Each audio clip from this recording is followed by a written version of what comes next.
내가 오늘 내게 명령한 이 명령은 내게 어려운 것도 아니요 먼 것도 아니라 하늘에 있는 것이 아니니 내가 이르기를 누가 우리를 위하여 하늘에 올라가 그의 명령을 우리에게로 가지고 와서 우리에게 들려 행하게 하랴 할 것이 아니요 이것이 바다 밖에 있는 것이 아니니 내가 이르기를 누가 우리를 위하여 바다를 건너가서 그의 명령을 우리에게로 가지고 와서 우리에게 들려 행하게 하랴 할 것도 아니라 오직 그 말씀이 내게 매우 가까워서 내 입에 있으며 내 마음에 있은즉 내가 이를 행할 수 있느니라.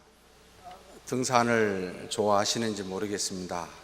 저는 좋아한데 자주 가보지는 못했습니다. 산을 많이 타거나 걸음을 많이 걸어본 사람들은 걸어보면 걸어볼수록 또는 사이클링을 해서 멀리 가면 가볼수록 산을 많이 타보면 타볼수록 자기가 올라본 산은 별반 그렇게인지 힘들다 높다 이런 생각을 안 하게 됩니다. 인생의 삶에서 경험을 여러 가지를 해보면 경험되어진 것은 더 이상 놀랄만하지 않고 좀 쉽게 여겨지는 그런 우리이지 않을까 생각이 듭니다. 한 번도 경험하지 않는 것은 굉장히 어려운데 몇 번 경험하면 별반 그렇게 중요하지 않는, 우리 교회에서 많은 투표가 왔었는지 안 왔는지 잘 기억이 저는 모르겠습니다만 별반 그렇게 크게 여기지 않았으면 좋겠다 생각이 듭니다. 하나님보다, 하나님을 믿는 믿음보다 투표가 이렇게 저렇게 결과가 나온 것이 여러 가지 말로 들어올 때마다 가끔씩 그런 생각이 들어요. 이걸 많이 경험을 안 했구나. 이거보다 훨씬 중요한 게 많은데 우리가 여기에 너무 많이, 물론 우리가 연약합니다. 죄악됩니다. 우리가 알지요. 그러나 조금 더 성숙해가는 우리가 되면 좋지 않을까. 마치 인생에 솔로몬처럼 모든 것을 살아보고 난 다음에 뒤돌아보고 이런 일을 겪었는데 별거 아니더라. 헛되고 헛되며 해 아래 수고한 모든 것이 다 헛되도다. 오직 나에게 있는 사람의 본분은 하나님을 경외하는 것, 그리고 이 땅에서 하나님이 우리에게 주신 아주 사소한 먹고 마시는 이와 옆에 있는 수많은 것들, 이것을 기뻐하고 즐거워하며 인생에서 선을 베푸는 것이 참 좋다. 그러나 하나님을 경외하는 것이야말로 가장 크고 위대하다. 나머지 것들은 별반 그렇게 중요하지 않는 일종의 헛된 것이다 라고 여길 수 있는 그런 믿음이 우리 안에 있으면 참 좋겠다라는 생각이 듭니다. 끊임없이 하나님을 보고 하나님의 말씀을 집중한다는 것은 그리 쉬운 일은 아닌데 싶습니다. 무슨 사건이 생길 때마다 우리 시선을 빼앗기기 때문에 그렇습니다. 그래서 우리가 읽은 이 신명기에서도 그와 같은 일들이 일어납니다. 하나님께서 당신의 택한 이스라엘 백성 70명이 애굽에 들어가 야곱의 후손이지요. 요셉으로 말미암아 정말 나올 때는 적어도 남자 20세 이상은 600만 명이라고 보입니다. 더 많은 숫자로 다 여자까지 하면 상당한 숫자라고 보입니다. 그 숫자가 430년 뒤에 여러분 계산해 보십시오. 70명이 적어도 몇백, 천만 명이라고 쳐봐도 430년 동안 증식을 했어요. 엄청난 일입니다. 하나님이 주신 엄청난 은혜이기도 합니다. 그런데 어찌됐든 나와서 그들이 하나님이 아브라함에게 약속했었던 땅, 그리고 이삭과 야곱에 약속해 주었던 땅, 그 가나안 땅을 향하여 갈 때에 그들은 곧바로 가지 못하고 40년의 광야 생활을 이루게 됩니다. 그래서 이것을 이끌었던 모세가 하나님의 모든 말씀을 받아 이제는 모세오경이라는 걸 주어서 우리에게 출애굽기를 써주고 레위기서, 민수기, 그 다음에 여호수아, 그 이전에 창세기까지 다 신명기까지 오경을 주어서 모세오경을 우리에게 주었는데, 이 신명기서는 앞에 있었던 출애굽기와 한마디로 민수기서를 조금 각색을 해서 다시 제시한 말씀입니다. 왜 이걸 다시 썼을까? 40년 동안 이스라엘 백성이 광야에서 하나님의 뜻을 따라 그 가나안 땅에 가게 되는데, 바로 하나님께서 너희들이 단순히 육체에만 애굽 땅에서 종살이에서 벗어났지 정신이나 마음은 아직도 하나님을 믿지 아니하고 세상에 속해 있는 것을 알고 그들의 믿음을 주기 위하여 사실은 그들의 마음을 정화시키는 것이 40년의 역사이기도 합니다.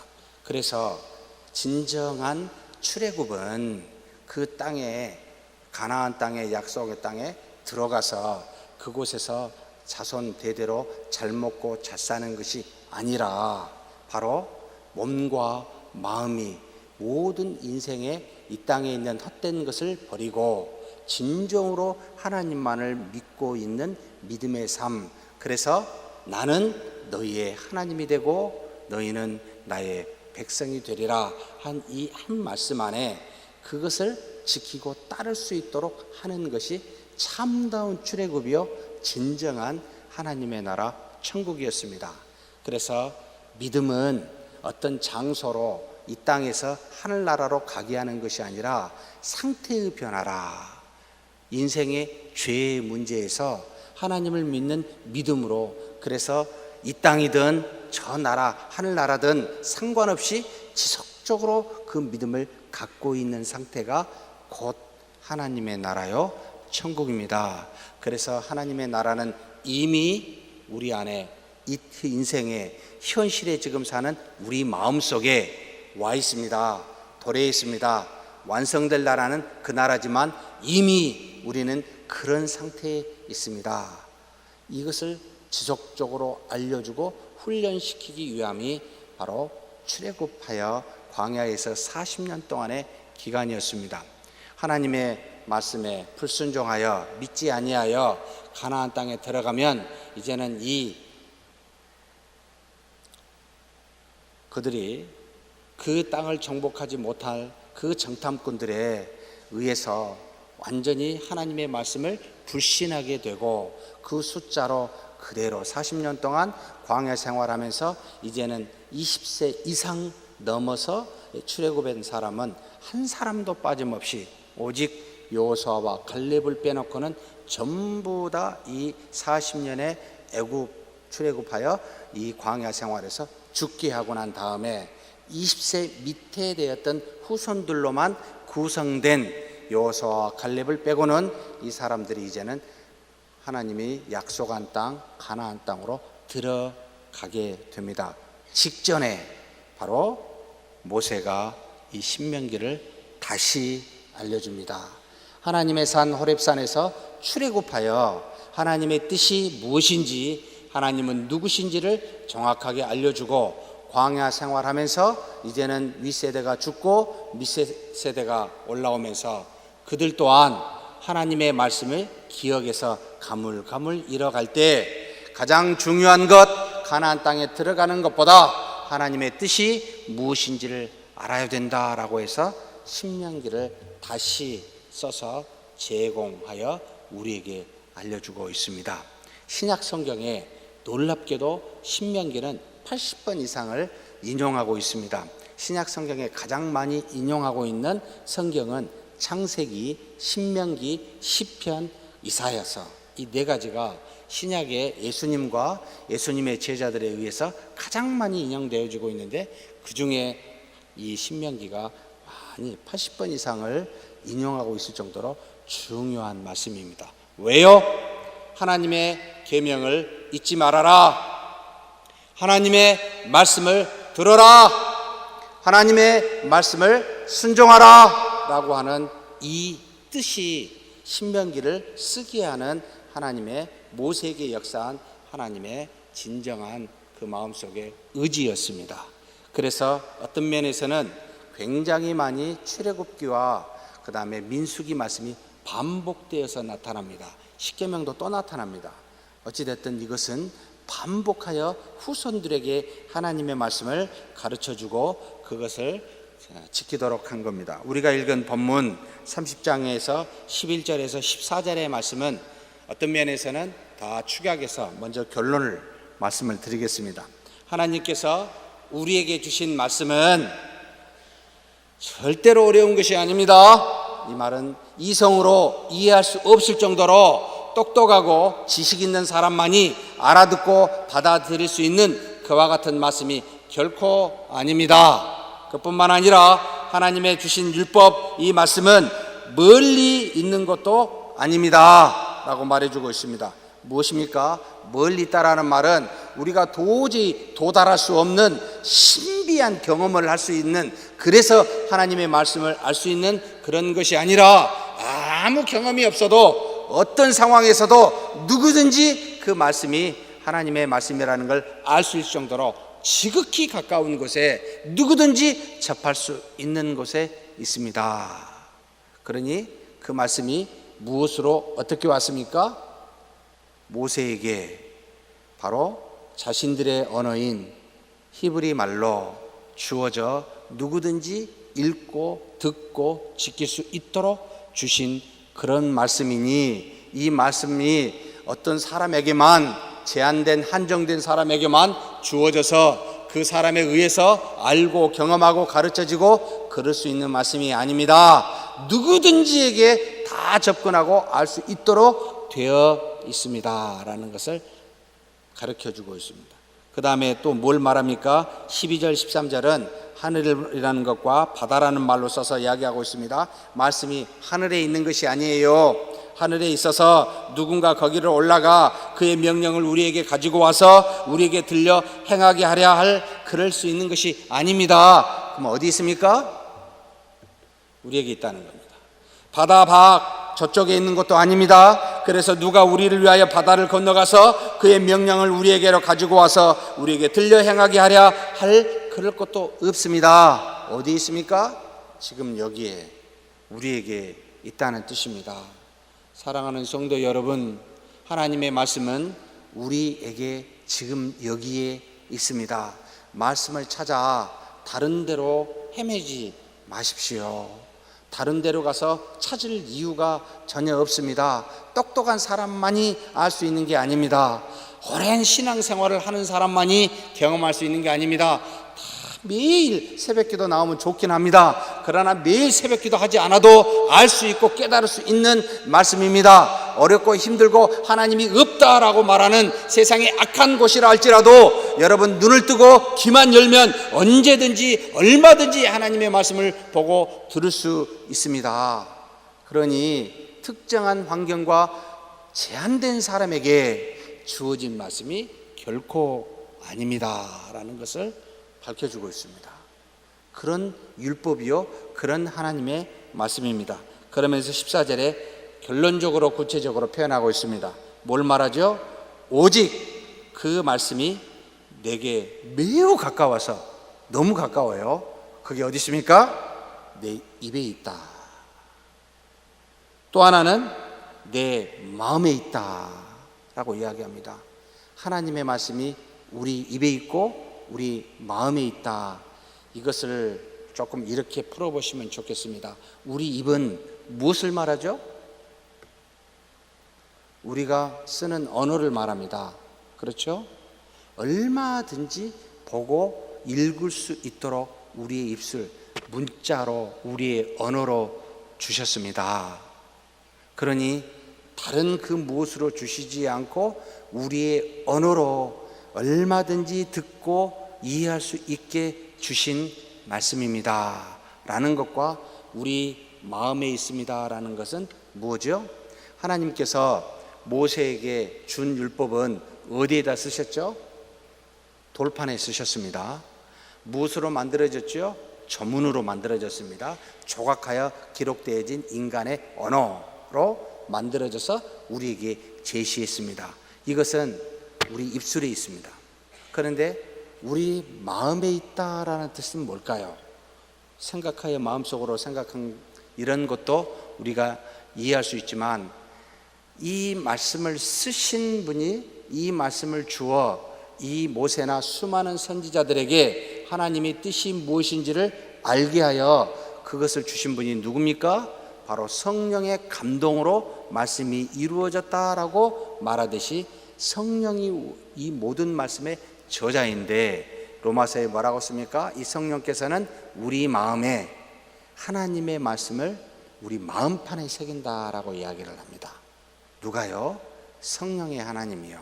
곧 하나님이 우리에게 눈으로 보고 듣고 말하여 들려지도록 하는 것은 눈에 보이는 외적인 증거로 이렇게 하나님의 말씀이 기록되어 있고, 기록하게 하신 성령이 이게 하나님의 말씀임을 증거하고 증명하기 위하여 내 마음속에도 계시면서 마음판에다 이 말씀을 새기고 계십니다. 이 새기는 것을 여러분이 어떻게 느끼시죠? 두 가지 형태로 느낍니다. 마음이 평안합니다. 마음이 기쁩니다. 이 말씀이 내 마음판에 새겨 그대로 행하게 되면 이게 하나님의 뜻이구나를 알 수 있도록 내 마음속에서는 감동을 주어 깨닫게 하십니다. 그래서 밖에 있는 외적 증거인 하나님의 말씀과 성령이 내 안에서 내적 증거로 역사한 이 두 가지는 항상 서로 어긋날 수가 없는 동전의 양면과 같이 성령은 곧 하나님의 말씀, 기록되어진 말씀이요, 기록되어진 말씀은 곧 성령이십니다. 그래서 하나님의 말씀 하면은 우리는 곧바로 떠올려야 될 게 성령이라는 단어가 떠올라야 되고, 성령을 말씀하자마자 곧바로 떠올려야 될 단어는 하나님의 말씀이라는 겁니다. 그런데 우리는 종종 우리 문화의 기인에서 이 말씀과 성령을 분리를 하는 경향이 있습니다. 하나님의 말씀은 하나님의 말씀이요, 성령의 역사와 은혜는 성령의 역사와 은혜라고 분리시키려는 경향으로 말미암아 성령의 역사는 뭐라고 이야기하죠? 많은 은사들, 수많은 우리에서 나타나는 경험들이라고 표현하여 성령의 역사를 하나님의 말씀과는 좀 다른 그런 어떤 것으로 이해하여 이와 같은 우리의 경험이나 간증을 성령의 역사로 곧바로 동일하게 인식을 주어서 하나님의 말씀과 우리가 경험하는 여러 가지 것들을 동등하게 두는 그런 버릇을 갖고 있습니다. 그래서 하나님의 말씀이 나오지 않더라도 내가 이 땅에서 경험을 하면 그것이 곧 성령이 준 것으로 이해하여 하나님의 말씀처럼 권위 있게 생각하고 그것을 따르는 경향이 있습니다. 그런 분들이 어디에 많이 계신지 아십니까? 네? 조금 지역적으로 평지보다는 높은 데 많이 계시고, 서울에서도 섬에 많이 있습니다. 좀 조심스럽게 이야기를 해야 됩니다만, 어찌됐든 이와 같은 분들이, 그리고 또 조금 시골로 들어가면 이 무교의 영향을 많이 받아서 꿈을 꾸거나 어떤 경험을 하게 되면 하나님이 나에게 역사하여 이걸 주었다라고 생각해서 하나님의 말씀과 동일하게 여깁니다. 예를 들어서 꿈자리가, 혹시 여러분 정말 죄송한 이야기인지 모르겠습니다만 점을 쳐본 적 있으십니까? 안 하시겠지요. 그런데 꿈자리가 사납거나 이렇게 되면 여러분 뭐 하시죠? 그날은? 제 어머니 죄송한데 오늘 또 전화를 해서 병원 때문에 얘기했는데 한 번씩 전화 올 때가 있습니다. 언제 전화하신지 아십니까? 꿈속에서 누가 나타났다거나 무슨 일이 생기면 꼭 전화를 하셔요. 별일 없냐고. 별일 없는데요 어머니. 그래. 왜 전화하셨어요? 아니 어제 밤에 좀 꿈이 이상해서. 하나님을 믿게 하는데 기독교가 우리 문화에 와서 굉장히 도움을 줬던 무교였습니다. 하나님에 대해서, 신에 대해서 전혀 거부감 없이, 성령에 대해서, 영에 대해서 전혀 부정함이 없이 그대로 받아들일 수 있도록 해줬던 문화가 이 무교였습니다. 그래서 기독교가 단기간에 급속도로 한국인의 마음속에 심성에 들어갈 수 있도록 도와줬던 아주 지대한 공헌을 한 것이 무교 맞습니다. 그런데 문제는 이제는 믿는 신자들 마음속에 이것이 도움을 주고 있는 것이 아니고 해를 주고 있습니다. 하나님의 말씀의 뜻이 무엇인지를 저와 여러분이 가까이 입술에 있고 마음에 있다 했는데 하루에 얼마나 이 말씀을 보고 묵상하십니까? 아니면 인생의 삶에서 경험되어지고 만나고 또는 여러분이 생각되어지고 또는 꿈에 꾸어진 것이 하나님의 뜻이라고 생각하고 그것으로 여러분 믿음의 생활을 지금까지 이어간, 그래서 그것을 나름대로 하나의 카테고리로 두고 있습니다. 하나님의 말씀과는 상관없는 기도라는 카테고리 안에 두어 이 기도만을 열심히 하고 계신 분은 없습니까? 저는 이걸 아주 날카롭게 구별합니다. 하나님의 말씀이 없는 기도, 저는 간증과 하나님의 말씀을 구별합니다. 우리의 경험과 성령이 우리 안에 마음판에 새긴 하나님의 말씀을 분명하게 구별합니다. 그렇지 아니하면 우리가 경험한 것이 하나님의 말씀의 권위처럼 여겨져 그것을 가지고 판단하게 됩니다. 신학교에서 가르쳐 보면 3분의 1 정도가 어떻게 해서 신학교에 오게 됐습니까? 소명이 받았습니까? 예, 어디서요? 기도원에서요. 어떻게 해요? 원장님이 기도했더니 신학교 가라고 해서 왔습니다. 참 놀랍습니다. 예, 그렇게 역사하실 수 있어요. 그런데 그렇게 이런 분들이 3년 동안 못 갑니다. 또 어떤 자퇴한다고 합니다. 왜요? 기도했더니 하나님께서 선교사로 가라고 그랬다고 선교사로 가야 되겠습니다. 신학교 마치고 가야죠. 아니요, 지금 당장 가라고 했다고. 어디로 가세요? 필리핀이요. 왜요? 필리핀 선교사가 와서 열심히 설교를 하는데 감동을 받았다는 거예요. 하나님이 역사에서 필리핀으로 가라고 말씀했다는 거예요. 그래서 필리핀 가기로 했습니다. 하필이면 왜 필리핀에 선교사님이 왔지? 저기 먼 어디 파라과이에서 오시면 또 그분에게 감동되면 그리 가시겠네요. 여러분, 굉장히 우리는 약합니다. 하나님이 우리에게 말씀을 주셨고, 자, 내 입에 주었다라는 것은 이성으로 판단할 수 있도록 주셨다는 뜻입니다. 어찌하여 믿음이라는 것에 우리 이성을 함몰시켜버립니까? 우리의 믿음의 선조들이 항상 이런 원칙을 가지고 있었습니다. 믿음을 앞세우고 이성을 뒷세우라. 믿음만 앞세울 때는 맹목적 신앙이 되었을 때 그 믿음이 하나님의 말씀과 어긋났을 때 판단이 불가하게 됩니다. 그래서 우리에게 주신 것이 분명히 보고 듣고 입으로 말할 수 있도록 이 말씀을 주셨습니다.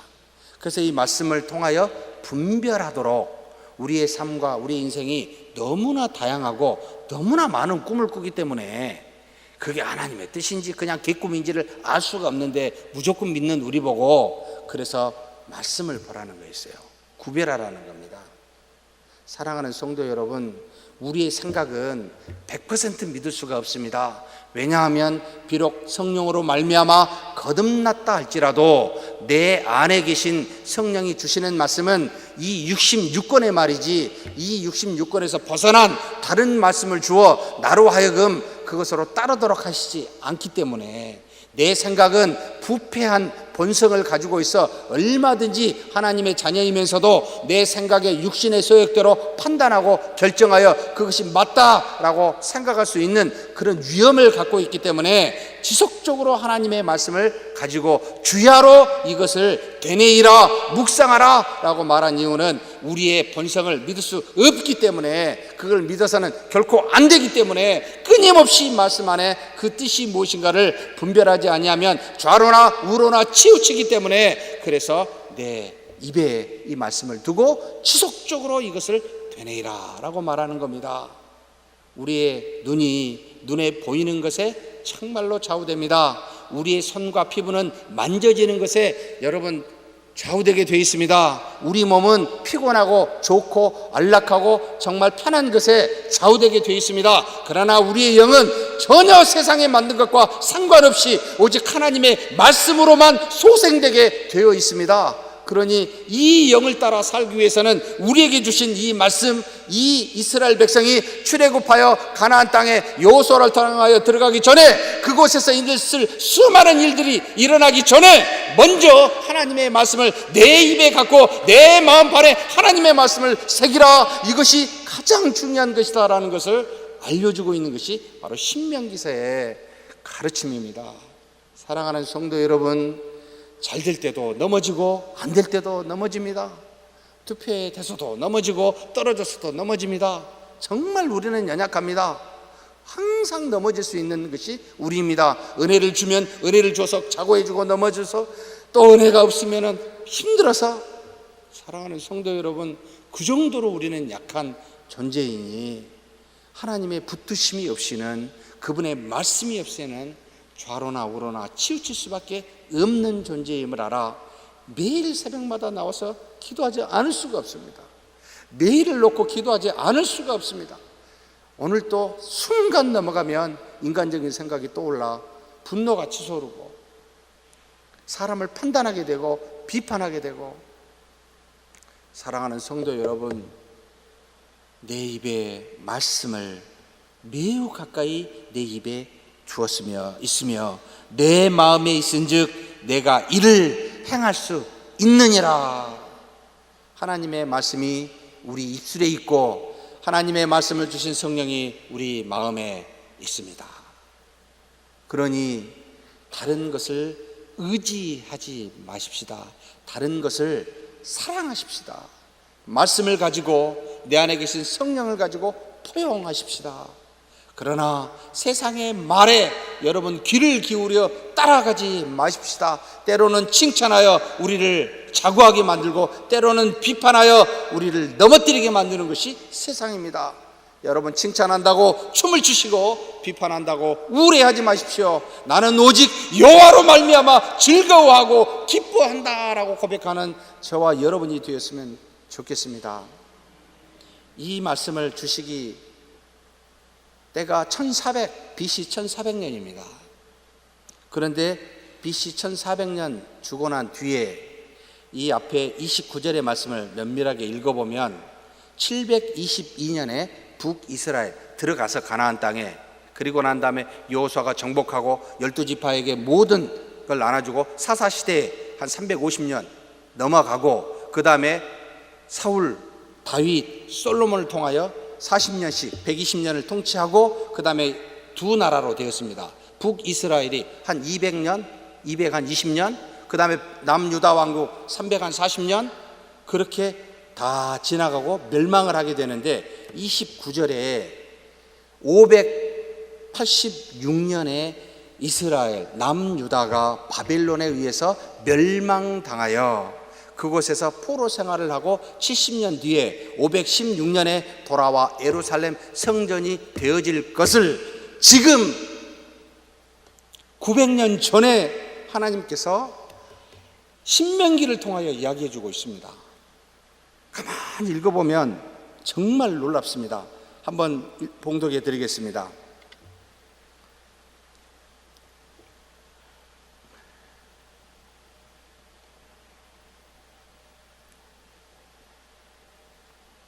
10절부터 오늘 너희 곧 29절입니다. 너희 수령과 너희의 지파와 너희의 장로들과 너희의 지도자와 이스라엘 모든 남자와 너희의 유아들과 너희의 아내와 및 내 진중에 있는 객과 너를 위하여 나무를 패는 자로부터 물 깃는 자까지 다 너희의 하나님 여호와 앞에 서 있는 것은 내 하나님 여호와의 언약에 참여하며 또 내 하나님 여호와께서 오늘 내게 하시는 맹세에 참여하여 여호와께서 내게 말씀하신 대로 또 내 조상 아브라함과 이삭과 야곱에게 맹세하신 대로 오늘 너를 세워 자기 백성을 삼으시고 그는 친히 내 하나님이 되시려 함이니라 라고 딱 전제해 놨습니다. 지금 모든 백성을 세워놓고 내가 이렇게 말하는 것은 너는 내 백성이 되고 나는 너희 하나님이 되기 때문에 이 이야기를 하는 것이다 세워놓고 이야기를 하십니다. 뭐라고 하시냐면 내가 이 언약과 맹세를 너희에게만 세우는 것이 아니라 오늘 우리 하나님 여호와 앞에서 우리와 함께 여기 서 있는 자와 오늘 우리와 함께 여기 있지 아니한 자에게까지 후손까지를 이야기합니다. 우리가 애굽 땅에서 살았던 것과 너희가 여러 나라를 통과한 것을 너희가 알며 너희가 또 그들 중에 있는 가증한 것과 목석과 은금의 우상을 보았느니라. 너희 중에 남자나 여자나 가족이나 지파나 오늘 그 마음이 우리 하나님 여호와를 떠나서 그 모든 민족의 신들에게 가서 섬길까 염려하며 독초와 쑥의 뿌리가 너희 중에 생겨서 이 저주의 말을 듣고도 심중에 스스로 복을 빌어 이르기를 내가 내 마음이 완악하여 젖은 것과 마른 것이 멸망할지라도 내게는 평안이 있으리라 할까 함이라. 여호와는 이런 자를 사하지 않으실 뿐 아니라 그 위에 여호와의 분노와 질투의 불을 부으시며 또 이 책에서 기록된 모든 저주를 그에게 더하실 것이라. 여호와께서 그의 이름을 천하에서 지워버리시되 여호와께서 곧 이스라엘 모든 지파 중에서 그를 구별하시고 이 율법책에 기록된 모든 언약의 저주대로 그에게 화를 더하시리라. 이 말씀은 미래를 생각하시고 하신 말씀입니다. 그 다음에 보면 뭐라고 말씀하시냐면 너희 뒤에 일어나는 너희의 자손과 멀리서 오는 객이 그 땅의 재앙과 여호와께서 그 땅에 유행시키시는 질병을 보며 그 온 땅이 유황이 되며 소금이 되며 또 불에 타서 심지도 못하며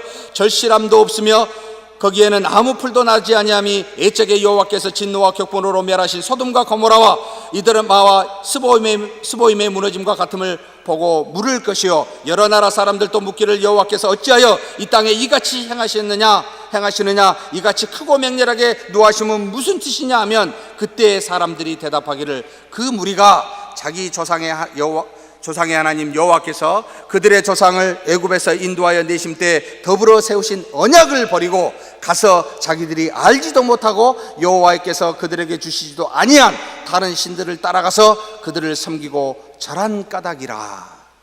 이러므로 여호와께서 이 땅에 진노하사 이 책에 기록된 모든 저주대로 재앙을 내리시고 여호와께서 또 진노와 격분과 크게 통한하심으로 그들을 이 땅에서 뽑아내사 다른 나라에 던지심이 오늘과 같다 하리라. 감추어진 일은 우리 하나님 여호와께 속하였거니와 나타난 일은 영원히 우리와 우리 자손에게 속하였나니 이는 우리에게 이 율법의 모든 말씀을 행하게 하심이니라. 사랑하는 성도 여러분, 하나님이 미리 아시고 경고하고 계십니다. 무슨 말씀입니까? 내가 너와 세운 언약을 너희가 떠나 다른 신들을 섬기면 내가 기록한 이 모든 말대로 저주하리라. 하나님의 말씀을 버려 다른 신들을 섬기게 되면 멸망당한다는 겁니다. 하나님의 백성은 백성된 아브라함의 혈통으로 이루어지는 것이 아니라 여호와를 믿고 그분의 말씀을 따라 순종하는 자가 하나님의 백성이기에 하나님의 언약을 떠나지 말라라고 우리에게 이야기하고 있습니다. 믿음의 사람은 단순히 교회에 와서 앉아있고 돌아가고 그래서 그냥 나머지 이 6일의 생활은 자기 맘대로 생활하는 사람이 아니라 하나님의 말씀을 듣고 경청하며 순종하는 것이 곧 여호와 하나님을 믿는 믿음의 사람 신자이니라 라고 가르치고 있는 것과 똑같습니다. 사랑하는 성도 여러분, 말씀을 가지고 다니지 마시고 말씀을 지키며 사십시다. 가지고 다니면 바리새인이 됩니다. 틀렸네, 잘못했네, 이렇게 나왔잖아, 안 했잖아 라고 자기는 안 하고 그 모든 기준은 상대에게만 되는 사람, 독사의 자식들입니다. 사람을 죽입니다. 자기만 죽는 것이 아니라 맹인이 다른 사람을 끌고 가서 함께 죽이는 그와 같은 일을 하게 됩니다. 사랑하는 성도 여러분, 말씀을 두려워하셔야 됩니다. 신앙생활은 재밌게 하는 것이 저는 아니라고 믿고 있습니다. 처절하게 하는 것이 신앙이라고 생각합니다. 즐겁고 재밌고 기쁘고 세상에 TV 틀어보십시오. 얼마나 웃을 수 있는 일들이 많은지 무슨 먹는 것으로도 웃기대요. 이제 뚱뚱한 분들이 나오셔서 엄청 먹으면서 저분들은 먹으면서 웃기고 참 대단하다, 돈까지 벌면서. 여러분, 교회는 우리 마음을 성령의 능력으로 평안과 기쁨을 주는 것이지 우리 생각과 우리의 육체와 다른 것을 즐겁게 하는 것이 아닙니다. 하나님의 말씀을 대하면은 이걸 지킬 수 있을까 고민이 될 정도로 무시무시합니다. 왜냐하면 이 말씀으로 저주까지 하기 때문에 그렇습니다. 그러면서 29절에 감추어진 일은 우리 하나님 여호와께 속하였거니와, 사랑하는 성도 여러분, 모르는 것은 하나님께 속하였습니다. 그러니 너무 깊이 개입하지 마십시다. 알려진 것, 나타난 것은 우리와 우리 자손에게 속했다고 이야기합니다. 하나님이 우리에게 분명하게 알려준 하나님의 말씀은 우리가 지키고 지금 우리가 행해야 될 우리와 우리 자손에게 속한 것입니다. 그러면 나오지 않는 것에 대해서는 여러분 겸손하게 맡기십시다. 정말 어떻게 해야 될지 모를 때가 부지기수입니다. 이런 상황일 때, 저런 상황일 때 어떻게 해야 될지 모를 때는 맡기십시다. 기도하고 도와주십시오. 저분 붙들어 주십시오. 무엇을 어떻게 말해야 될지 모르겠습니다. 모르는 것은 맡기십시다. 그러나 아는 것이 있다면 말씀을 전합시다. 이 말씀은 나에게 주었사오니 이 말씀을 전하고 말씀대로 행하십시다. 이것이 우리의 본분 아닙니까? 예? 그러면서 30절 뒤에 불순종의 심판 말할 뿐만 아니라 하나님은 돌이키는 자에게 대한 축복을 30절 초반부터 쭉 이야기합니다. 쫓겨나간 모든 나라에서 이 일이 마음에서 기억이 나거든. 에스겔을 통하여 쭉 설명해 주었죠. 그 바벨론에서, 그곳에서 하나님이 에스겔에게 말씀하셨던 거죠. 너희들이 만약에 하나님 나라, 모든 나라에 쫓겨간 곳에서 이런 죄악이 마음에 기억이 나거든. 어떻게 하라고요? 너와 내 자손이 내 하나님 여호와께로 돌아와. 죄가 기억이 나거든, 잘못이 기억이 나거든 하나님께 돌아오셔야 됩니다. 그래 어떻게 합니까? 내가 오늘 내게 명령한 것을 온전히 따라 여호와의 말씀을 청종하면, 여러분 보고 들으십시오. 하나님 앞에 나와 하나님의 말씀을 보고 들어야 됩니다. 그리하면 하나님이 어떻게 하십니까? 쭉 그 다음은 하나님이 하십니다.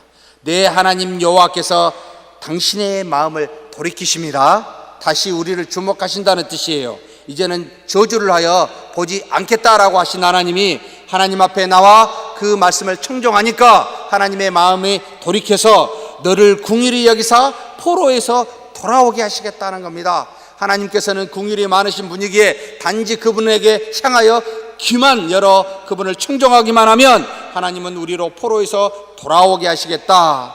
그리고 난 다음에 무엇을 하십니까? 돌아오게 하신 일이 참 장황하게 설명하고 있습니다. 흩으신 그 모든 백성 중에서 너를 모으실 텐데, 하늘가에 있을지라도, 정말로 멀리 있는 하나님의 백성이라 할지라도 너를 모으실 것이요 거기서부터 너를 이끌어 오실 것이다 라고 말합니다.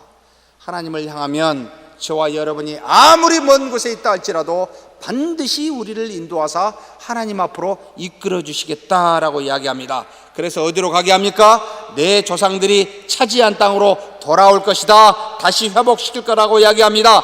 내 조상들보다 더 번성하게 할 것이라고 약속하고 있습니다. 내 하나님을 사랑하게 하사 너로 생명을 얻게 하실 것이라고 말합니다. 사랑하는 성도 여러분, 생명은 어디서 얻습니까? 오직 하나님에게서만 얻습니다. 그런데 하나님이 우리로 하여금 사랑을 주어 하나님을 사랑하게 함으로 그 하나님으로부터 영원한 생명을 얻게 하는 은혜를 주시겠다고 말합니다. 땅으로 돌아오게 할 뿐만 아니라 우리 후손을 더 번성케 할 뿐만 아니라 우리 영혼에게 생명을 주어 하나님의 자녀로서 살게 해주시겠다라고 말합니다. 그뿐만이 아닙니다. 이 땅에는 분명히 우리의 원수와 적군이 있을 텐데 내 적군과 너를 미워하고 핍박하던 자에게 이 모든 저주를 내려서 벌을 하시겠다라고 이야기합니다. 사랑하는 성도 여러분, 우리가 할 수 있는 일은 무엇입니까? 그분을 향하여 귀를 열어 청종하는 겁니다. 그리하면 하나님이 우리를 돌이키시게 하겠다. 이 청종한 것이 무엇입니까? 하나님이 주신 말씀이라는 겁니다. 이 말씀을 들으면 하나님께서 다음에 역사하시겠다라고 이야기하고 있습니다. 그러니 무엇을 집중해야 되겠습니까? 우리 교회가 무엇을 향하여 가야 되겠습니까? 서문 교회가 아니라 하나님의 말씀을 향하여 가야 됩니다. 하나님이 주신 율법을 향하여 가야 됩니다. 그것이 들려지고 눈에 보이고 우리 앞에 놓여 있고 우리 마음의 중심에 있어야 됩니다. 우리가 아니에요. 우리 수가 아니에요. 우리의 은혜가 아닙니다. 우리의 후손도 아닙니다. 하나님이 청정하게 되면 우리의 후손을 더 번성케 하고 하나님이 우리에게 모든 땅을 회복케 하시고 우리에게 생명을 주시겠다라고 말합니다. 그러니 우리의 관심은 하나님께만 가 있으면 됩니다. 나머지는 그분이 하시겠다라고 이야기합니다. 그러면서 우리가 읽은 본문 직전에 무엇을 말하고 있습니까? 그렇게 돌아오면 하나님이 또 요구하십니다. 이렇게 하라고 명령하며 할 일을 주십니다. 여호와의 말씀을 청종하여 율법책에 기록된 그의 명령과 규례를 지키고 마음과 뜻을 다하여 여호와 내 하나님께 다가오면 이라고 말하며 우리에게 다시 말합니다. 하나님의 말씀에 청종하고 하나님께 더욱 다가오라는 겁니다. 하나님이 회복시키신 이후에도 그냥 거기서 기뻐하고 즐거워하고 머물지 말고 하나님의 말씀을 다시 듣고 그분 앞으로 나오라는 겁니다. 그러면 여호와께서 내 손으로 하는 모든 일과 내 몸의 소생과 내 가축의 새끼와 내 토지의 소산을 많게 하시고 하나님이 나머지는 그렇게 해주시겠다라고 약속하고 계십니다.